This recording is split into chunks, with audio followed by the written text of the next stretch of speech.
Britain's royal palaces. Majestic, It's absolutely dripping in history. luxurious, The White Drawing Room at Buckingham Palace is like a scene from a Disney film. and packed to the rafters with incredible secrets. Secrets that the royal family would much prefer not to be made public. From royal courtships to royal births to royal marriages and scandals, the palaces have played host to all of that. This series goes behind palace walls. The royal palaces represent the monarchy and have incredible history. We'll learn how these iconic creations were built. 16th century kings built with brick in a way that we wouldn't recognise today. This is George IV leaving his mark on the centre of London. Uncover the spectacular palace art housed within them. The royal collection is vast, and I mean vast. It has more than 1 million objects spread across all of the royal palaces. Just imagine what has been collected over centuries. So this collection is unlike any other collection in the world. Discover their gruesome stories. It's an amazing insight into the royals' history, but also our common history. Frankly, if you're going to cut the head off a king, it's got to be done in a palace. And relive the recent events that shaped the modern royal family. The whole case was an absolute fiasco and a huge embarrassment. The Queen was particularly aggrieved that Harry had done it in the way that he had. This is The Secrets of the Royal Palaces.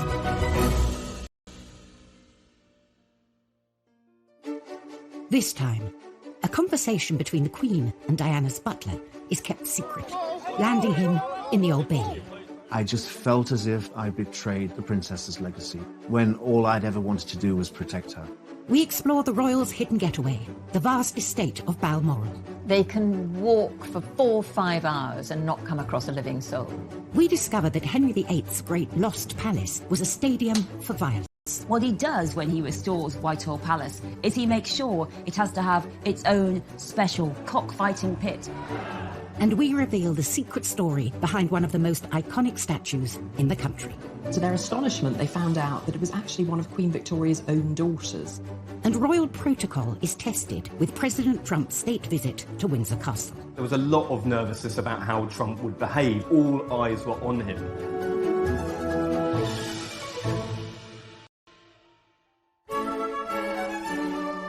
The royal palaces are stuffed to the brim with priceless objects and paintings. Every wall, corner and staircase of the palaces is lined with sensational pieces of art, including hundreds of portraits. Throughout history, portraits have normally been for the purposes of state or for propaganda. They are kind of weapons, if you like, in the country. Countless paintings in her reign, often multiple times a year. She has a room in Buckingham Palace, the Yellow Drawing Room, that is specifically set up for artists. And I suspect that she takes the view that sitting for a portrait painter is an occupational hazard. Many of these portraits are displayed across the royal palaces for all to admire. But sometimes an artist delivers the unexpected. Ladies and gentlemen, I give you Lucian Freud. Lucian Freud was one of the most successful, popular, figurative artists of the 20th century. He was particularly well known for his really searingly truthful images of people. For nudes, which are very uncompromising, quite gritty, not particularly pretty. So eyebrows were raised when the Queen agreed to be his subject. It's quite a brave decision of the Queen. Freud offered to paint the Queen for free. And after years of secret negotiations, the Queen accepted. He kept insisting that the Queen would need to come to his studio, and he was asking for at least 72 sittings. The Queen, of course, is a phenomenally busy woman. She doesn't normally give more than a handful of sittings to any one portrait painter. Eventually they compromised. Freud would come to the Queen, painting her in the Royal Collection's Paint Conservation Studio in St James's Palace, where she would sit for 20 sessions. Fewer than the original 72 sittings requested. When he realised he would have much less time, was he just immediately shrunk the size of the canvas. It's a really small, almost postcard-sized painting of the Queen. You'd see this cropped version of the Queen's head and shoulders with just that edge of the crown coming over her head. She could almost be one of us. The finished piece, a small headshot, just 9.5 inches by 6 inches, caused quite a stir when the public got its first glimpse in December 2001. It was definitely a Marmite moment. People loved it, people who hated it, and nobody was in between. You had some newspapers saying it was deep and exploratory, and then you had others saying it was an absolute travesty, and how could this thing be let out in public? He's not exactly a flattering portrait painter. But there was a secret reason the portrait didn't look quite right. Freud's painting hadn't gone to plan. Freud actually slightly mucked it up. He decided that he wanted to add the diamond diadem on the Queen's head, but he didn't have room on the canvas, so what he had to do was actually add a layer of canvas at the top. It's quite funny that after all those years of planning, he actually had to slightly bodge the job in the end. What the Queen thought, work of art, but he gave it to her, and I think it's one of the most valuable things in her collection. The Queen doesn't actually own the priceless art and artifacts that are given to her. As sovereign, she holds them in trust for her successors and the nation. And the same is true of her palaces. Windsor Castle, Buckingham Palace, St James's Palace, Holyrood House, they are all owned by the country, the state.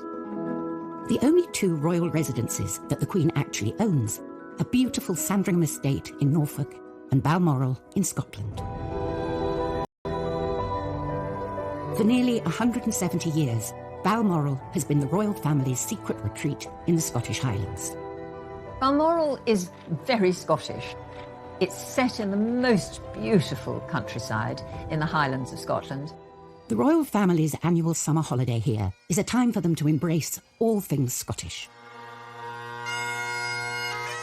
So you'll quite often kind of be woken up with the sounds of bagpipes. Being a Scot, that's something I wouldn't mind actually having a piper wake me up.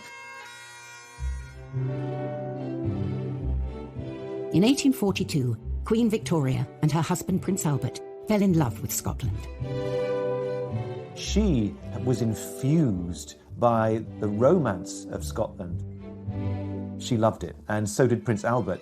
It reminded him of his native Germany, the great mountains of Bavaria, which of course were dotted with romantic castles. Victoria and Albert decided to invest in a Scottish castle of their own and bought one without ever having seen it. A painting was enough to make them part with £30,000, around £4 million in today's money, for Balmoral in the Cairngorms. Queen Victoria said it was a perfect place to escape from the sadness of the world. At that time, wars were raging across Europe. They'd found the perfect location, but there was one small issue with the castle itself. When they got to visit in 1848, Victoria said, well, yeah, it's lovely, but it's a bit small.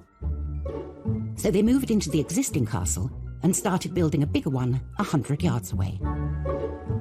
When it was finished, it had 70 rooms, including a huge ballroom. Its 7-storey tower harks back to medieval defensive tower houses, while its pepper-pot turrets are reminiscent of French chateaux. But Victoria and Albert's fantasy Scottish castle is not to everyone's taste. Balmoral is a really ugly building. I mean, phenomenal. It is a country house with an overscaled tower. It looks like a grand landscape. In addition to the castle, there are 150 other buildings dotted throughout the estate, including farms, cottages, and a distillery. But hidden away in a remote part of the estate lies a particularly important building. This is Glas Old Shiel, on the shores of Loch Mick. Nestled beneath a mountain, this remote spot is perhaps the most beautiful place on the estate. And this lodge reveals the untold story of Balmoral and Victoria and Albert's lost love. Coming up on Secrets of the Royal Palaces, the Kensington Palace butler fighting for his life. I had no backup, no defence. I was heading straight to prison. And the secrets of the witches of Holyrood. They find what they say is the devil's mark on her genitals. And she said, yep, it's true. I was the devil's witch.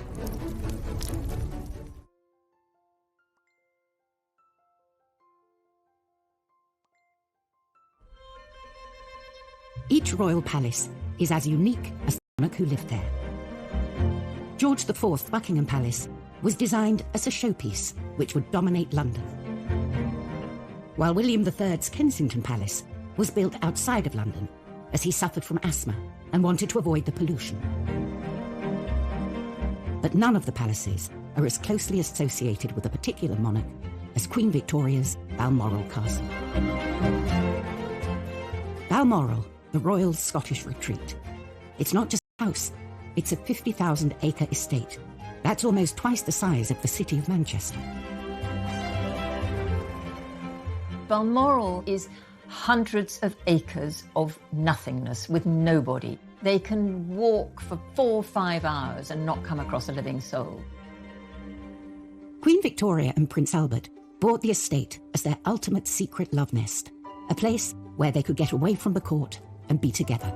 What they were buying into at Balmoral, it was a way of life. It was an escape from royal duty and ceremonial and stuffy staterooms and interfering prime ministers. This was their pad. It was where they could indulge in their hobbies. Here, Albert would stalk deer and Victoria would paint. But all that came to an end in 1861 with Albert's premature death. Victoria was devastated.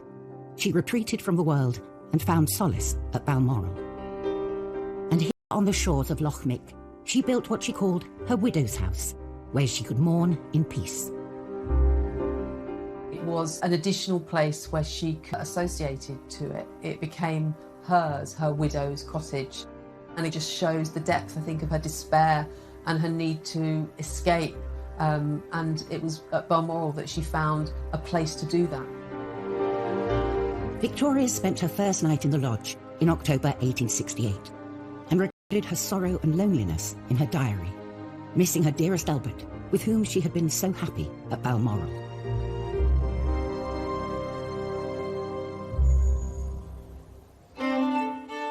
In recent years, this lodge has been a favourite spot for royal picnics, and sometimes they open it to non-royals. One of its outbuildings is a bothy, a resting place for hikers. So it's the only royal residence where you can drop into sleep for the night for free. Another hidden building on the estate, about a mile from the main castle, is particularly special to our current queen. Every year she starts her summer holiday with a stay at the 7-bedroom Craiggowan Lodge. So since the house is open to the public for much of June and July, often the Queen will arrive in Scotland before the big house Balmoral is open. So she stays at Craiggowan Lodge. And I don't imagine she's doing the cooking or anything, but she and the Duke are able to be there as an ordinary married couple without the grandeur. I think the Queen sees the grandeur in these amazing houses as sort of part of the job. But the Queen, like anybody else, can only be in one room at a time. So one room at a small house is probably rather a nice change. For a person who can never go on a normal holiday like the rest of us, Balmoral is incredibly important in the summer as her retreat and her place to explore the Highlands. Balmoral has been the royal family's secret escape for generations, hidden away in the vastness of the Scottish Highlands. But not all Scottish palaces have such sedate and serene history. Scotland's James VI, who became James I of England after the union of the Scottish and English crowns, used the other Scottish palace, Holyrood House, as a court. He made himself judge, jury, and executioner in the trial of Agnes Sampson. James VI is convinced that witches are out to get him.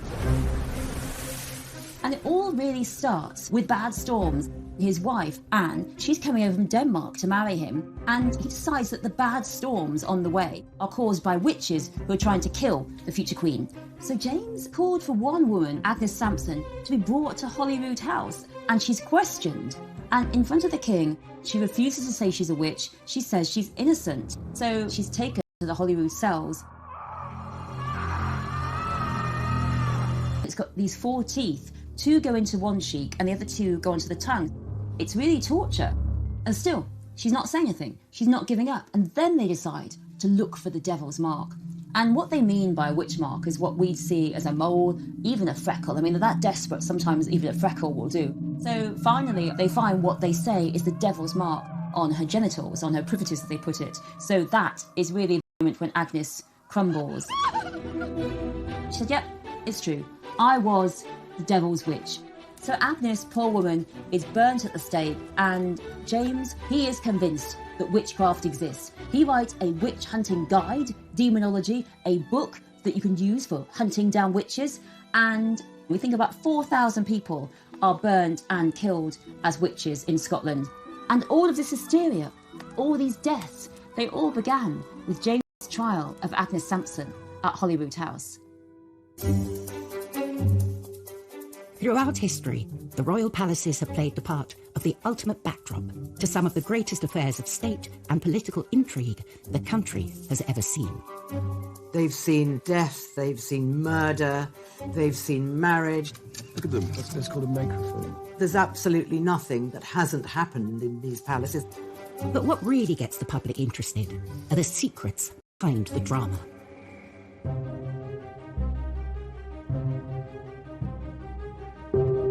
June 1998, Kensington Palace. 10 months after Princess Diana's death, her former butler, Paul Burrell, is spotted by the police. Duty police officer at Kensington Palace noticed Paul Burrell pulling up about 3:30 in the morning, loading up his car with a couple of evening dresses and a wooden box. 3 years later, the police launch an investigation into the suspected sale of Princess Diana's personal possessions in America. It led police to Burrell's Cheshire home, where he was then living with his wife and 2 sons, and a dawn raid. When the police came to my family home that day, the bottom of my world fell out. I felt completely helpless and hopeless. Police spent 12 hours searching his house and found hundreds of Diana's possessions. It didn't take them very long to find about 2,000 different items. One officer went up into the loft and said, it's wall-to-wall royal dresses and stuff up here. The police's view was that this man was helping himself and stealing Diana's possessions. Burrell had worked for the Queen for 10 years. He was then I was invited into her world. I became part of her world and became closer and closer as the years went by.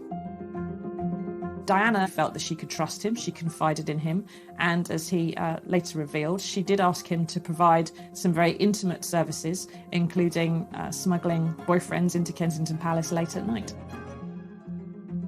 It all came to a boiling point when the couple decided to lead separate lives and separate.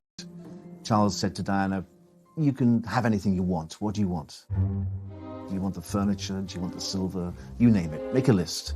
So she made a list. And on top of that list, she put my name. And when Charles saw it, he said, you can't have Paul. Paul came from my mama, and I need him for the future. But Charles, Princess Diana said, you said I could have anything I wanted. And I'm taking Paul with me to London. She believed that Paul Burrell was one of the few people in the world that she could trust implicitly to do what she wanted and to be her man, if you will.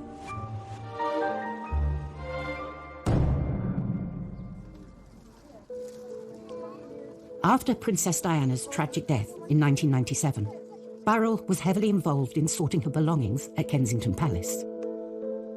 It was an arduous task, but I found it quite cathartic, really, to be in her world, to still be in control, to still be taking care of the things that she loved most. But Paul felt members of Diana's family were deliberately destroying her legacy, getting rid of material they didn't want the public to discover. He could see her mother and sister tearing up letters and removing things, and he felt that there were things in that palace which should be preserved for William and Harry. And Mrs. Shankid would sit on the settee in the princess's sitting room and constantly shred the princess's correspondence. She really did destroy part of the princess's world. Burrell started secretly protecting her possessions and removing them from Kensington Palace. And it was these items the police found in his home 3 years later.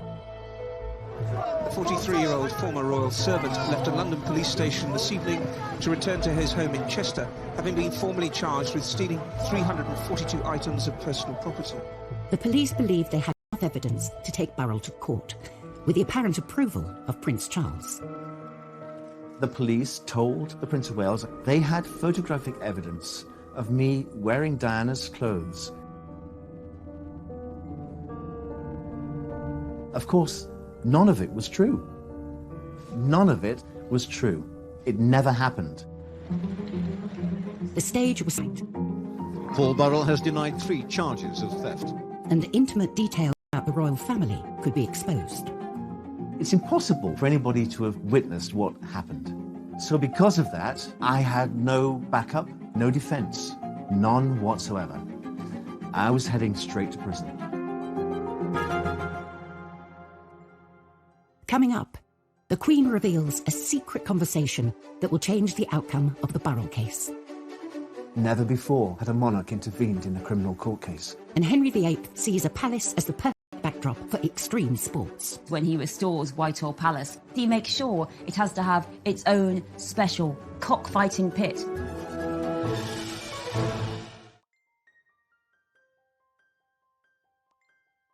In that palace, which should be preserved for William and Harry.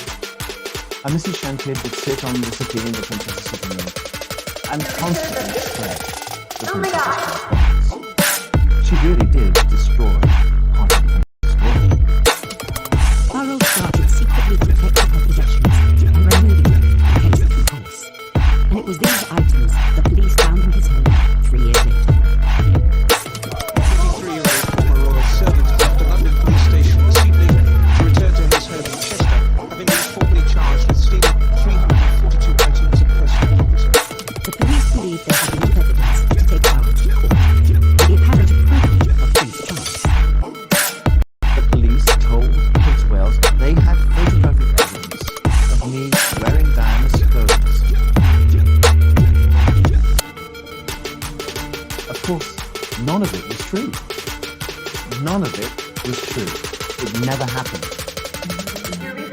The stage was set for a trial where the secret relationship between butler and princess would come under the spotlight. Paul Burrell has denied 3 charges of theft. And intimate details about the royal family would be exposed. It's impossible for anybody to have witnessed what happened. So because of that, I had no backup, no defense, none whatsoever. I was heading straight to prison. Coming up, the Queen reveals a secret conversation that will change the outcome of the Burrell case. Never before had a monarch intervened in a criminal court case. And Henry VIII sees a palace as the perfect backdrop for extreme sports. When he restores Whitehall Palace, he makes sure it has to have its own special cockfighting pit.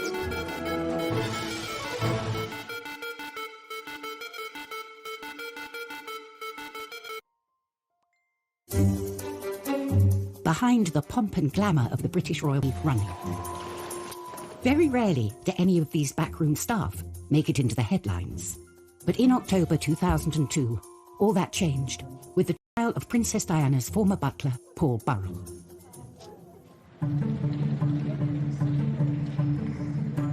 Burrell was accused of stealing possessions worth millions from Diana's Kensington Palace home.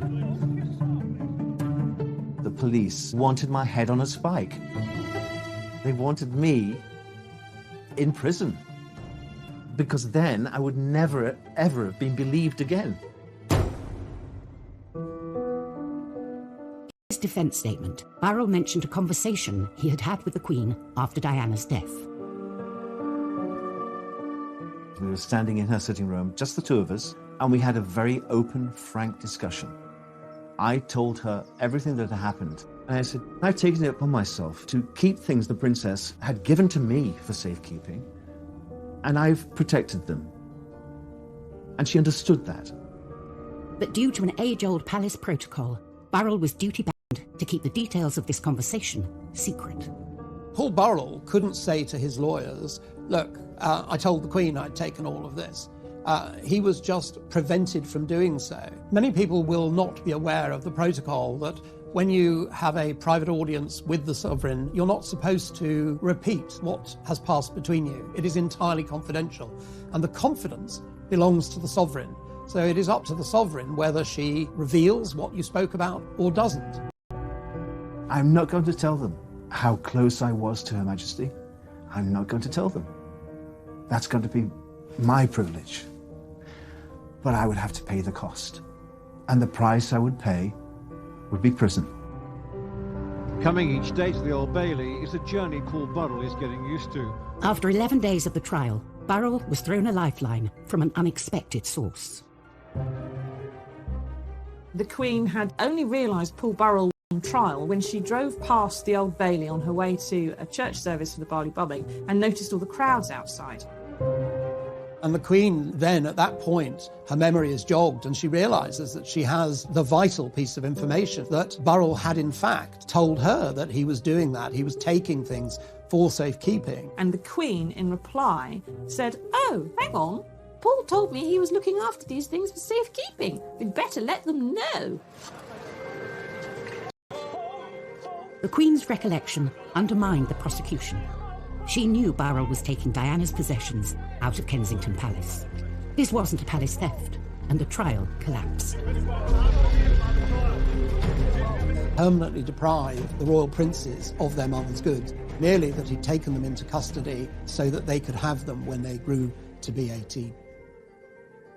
So there was no theft. I'm expecting to make a statement on behalf of Paul Burrell. I couldn't believe I was free to walk from the Old Bailey instead of into a prison cell. Burrell was jubilant, claiming that the Queen had come through for him.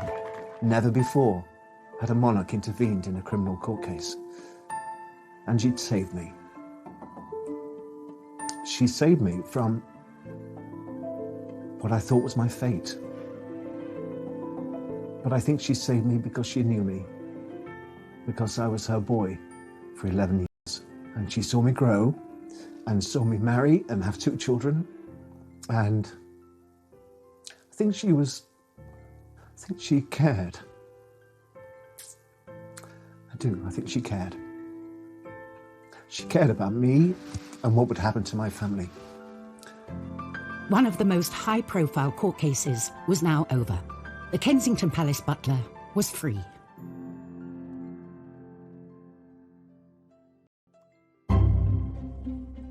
Henry VIII's great lost royal residence, Whitehall Palace, stood in the heart of the British establishment before it was destroyed by fire in 1698. This palace was built for excitement. It was a pleasure palace, thanks largely to the cockpit at court. Henry VIII's Whitehall Palace, it wasn't what we'd imagine to be a palace. There were 4 tennis courts and a tilt yard for doing jousting. Henry VIII was a great sportsman, and when he was outside London in Hampton Court or Windsor, he went out hunting. And when he was in London, the sport he did was watching animals beat each other up to death. Cocks, bears and dogs. Actually, cockfighting had really been wearing down in its popularity. Henry comes to the throne and cocks are back. And what he does when he restores Whitehall Palace is he makes sure it has to have its own special cockfighting pit, the large building surrounded by seating, so that when those 2 cocks go and fight it out, everyone can watch them and cheer them on. And Tudors loved it. It was not a time for happy lives for animals. You know what stands on the place of Henry VIII's cockfighting pit? That is now 10 Downing Street, the Prime Minister's residence, where those big, puffed-up cocks fight it out for power and glory behind closed doors. Whereas Henry VIII's Whitehall Palace was built in the centre of London, British establishment, Balmoral was built as far away from it as possible. For Queen Victoria and Prince Albert, it was their secret local culture and incorporated it into their castle. Balmoral is quintessentially Scottish, and quite deliberately. It was seen very much as an opportunity to make the British monarch seen as more Scottish rather than simply an English monarch. Victoria and Albert immersed themselves in the Highland life, especially when it came to their decor. Balmoral is entirely clad in tartan. That was always the intention. The carpets were tartan, the seat covers were tartan, the curtains were tartan. No doubt they wore tartan. In the servants' quarters, on the floor was tartan linoleum. And if you looked at the walls, loads of stags' heads and antlers and deer skins on the floor as you come in through the main entrance. It was a theme park of Scottishness. Victoria and Albert's obsession with tartan was actually a secret political ploy to win back the support of the Scots.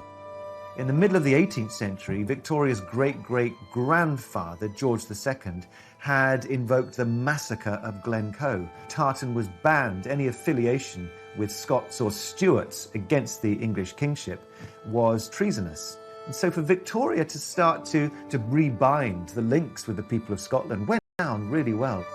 A century and a half later, have our modern royals torn out the tartan? Few had seen inside this private home until 2013, when New Zealand's Prime Minister John Key broke protocol and shared a photo of the Queen's private living room.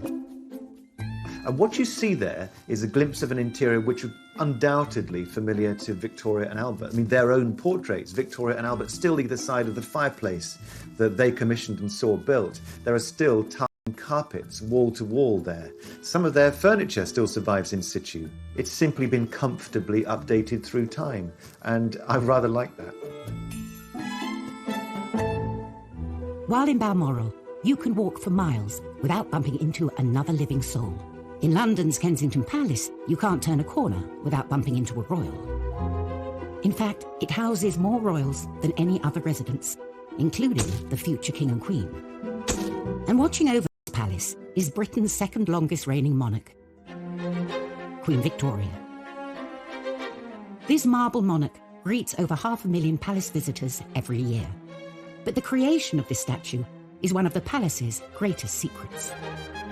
Completed in 1893 to commemorate her Golden Jubilee a few years earlier, the young, slender figure is not the Victoria we think of today. The image most of us have of Queen Victoria is when she was old, when she was a widow, she was dressed in black, and she looked pretty. Commissioning this statue, the powers that be decided on an open competition, allowing anyone to enter a design. Various people sent in sketches. One came in anonymously, and it was decided by the commission unanimously that that was the sculpture they were going to go for. Little did they know, this was no ordinary submission. To everyone's surprise, the winner was actually a female sculptor, which in itself was pretty amazing. But then, to their astonishment, they found out that it was actually one of Queen Victoria's own daughters, Princess Louise. The sixth child of Victoria and Albert, Princess Louise, was something of a rebel princess. Princess Louise was probably the least conventional of Victoria's children. She rode bicycles, she smoked cigarettes, she had numerous affairs. She believed strongly in women's rights and suffrage. She also was very artistic. She wanted from a young age to go into what at this point was a male-dominated world of art and sculpture.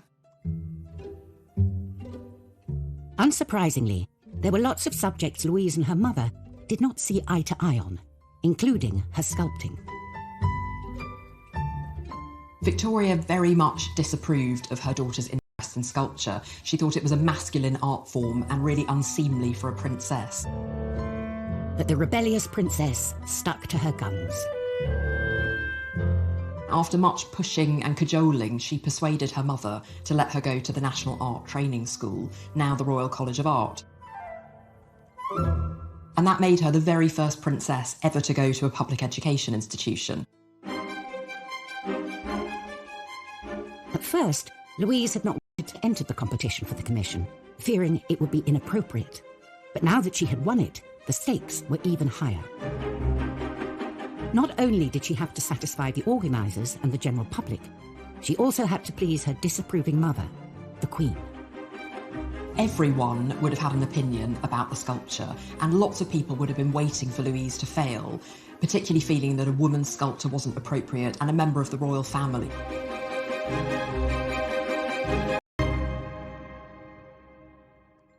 Coming up, What would the forbidding Queen Victoria make of her daughter's artwork? You get a sense of the pressure coming from all directions. And President Trump refuses to follow the rule book while visiting Buckingham Palace. Trump being Trump lands his chopper in the middle of the Buckingham Palace lawns.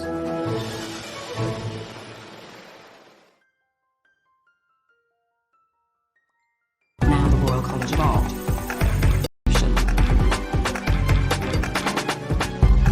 At first, Louise had not wanted to enter the competition recognition, fearing it would be inappropriate. But now that she had won it, the stakes were even higher. Not only did she have to satisfy the organisers and the general public, she also had to please her disapproving mother, the Queen. Everyone would have had an opinion about the sculpture, and lots of people would have been waiting for Louise to fail, particularly feeling that a woman's sculpture wasn't appropriate and a member of the royal family.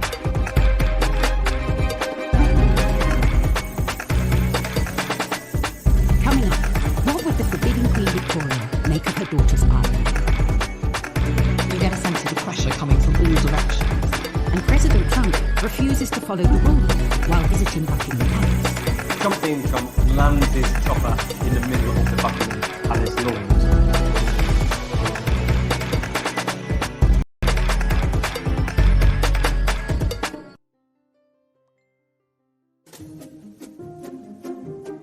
Kensington Palace houses more royals than any other residence. You've got Princess Eugenie and her husband Jack Brooks back there. Of course, you've got the Cambridges, the Department 1A, and the Gloucesters. I mean, the royals are very much packed in to Kensington Palace.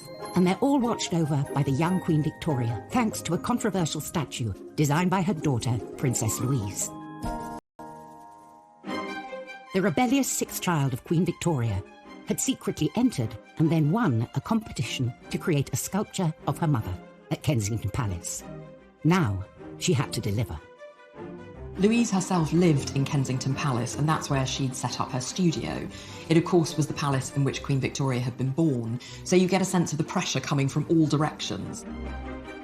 The statue had been commissioned to mark Victoria's Golden Jubilee. Louise had to go through source material in order to reconstruct what Queen Victoria would have looked like at her coronation. This was a task of epic proportions, and the princess rose to the occasion. Like any other wealthy artist at the time, Louise had studio assistants to help her, but she made the maquettes, the small-scale mock-ups. This would have gone to a professional carver, who then would have translated it into that wonderful Carrara marble.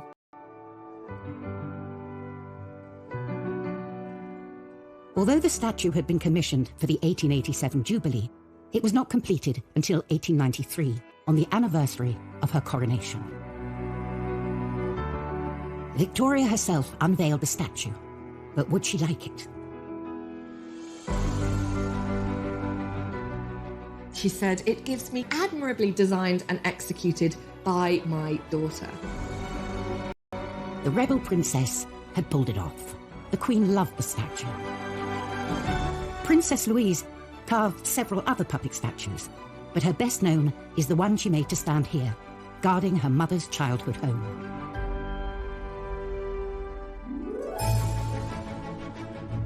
In her 65-year reign, Queen Elizabeth has hosted 113 state visits. A heady mix of kings, queens, prime ministers and presidents have passed through the palace's gilded gates, but only one has ever gone over them. June 2019, the ballroom, Buckingham Palace. Georgian tableware is laid for a very special state banquet.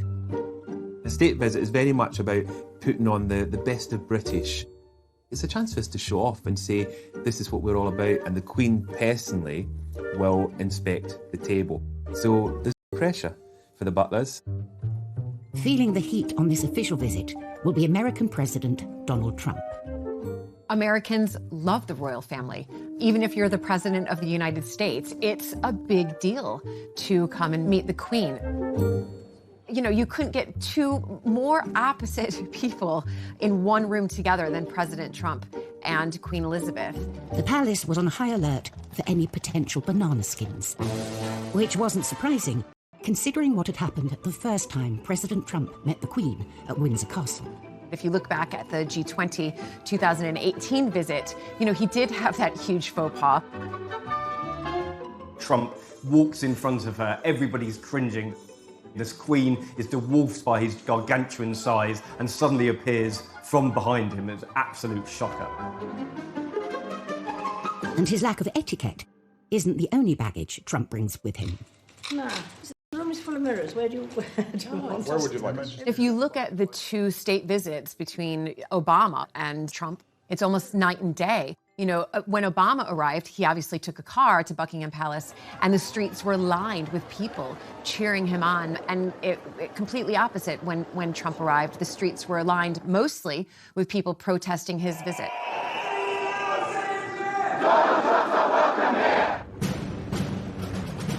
To avoid the anti-Trump protesters, the president decided on an entrance nobody else had done before.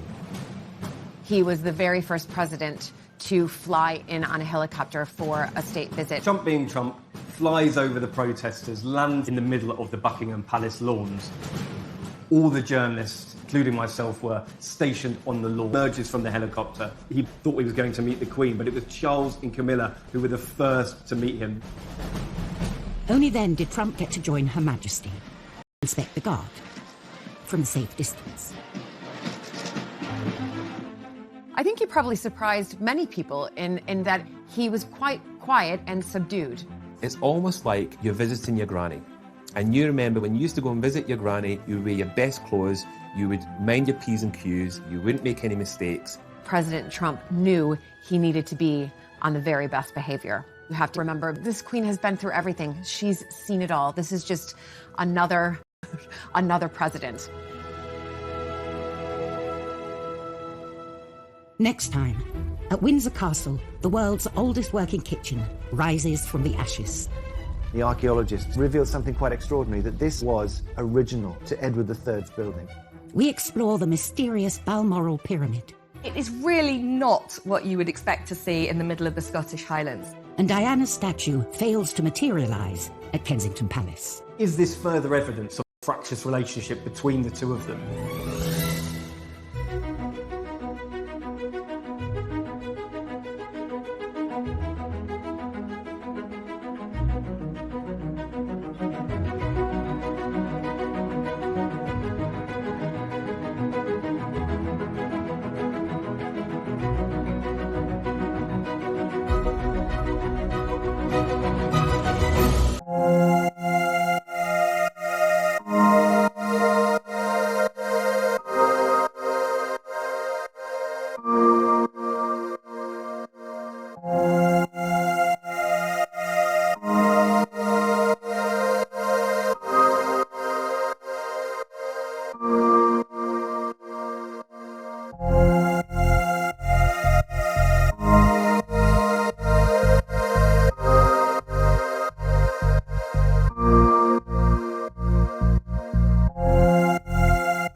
What he does when he restores Whitehall Palace is he makes sure it has to have its own special cockfighting pit.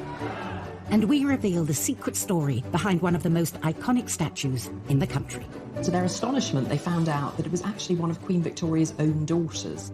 And royal protocol is tested with President Trump's state visit to Windsor Castle. There was a lot of nervousness about how Trump would behave. All eyes were on him.